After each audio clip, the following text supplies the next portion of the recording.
Sunday blessings. Thank you Lord. Fourth harvest. 3 days gap. Ganito yung nangyari. So thanks God.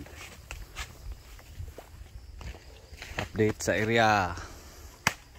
El Nino. Update sa mukha.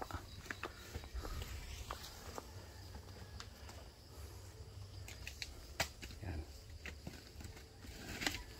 So inisprayan natin ng contact guys. Contact herbicides. Okay lang, walang issue. Basta si Charlie ang mag-spray.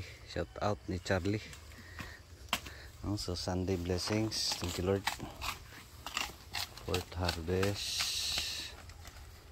At least parami na. So short video lang. Habol sa oras. Tapos grabe yung init.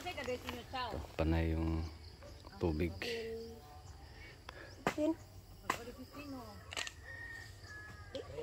God bless everyone. Thank you Lord.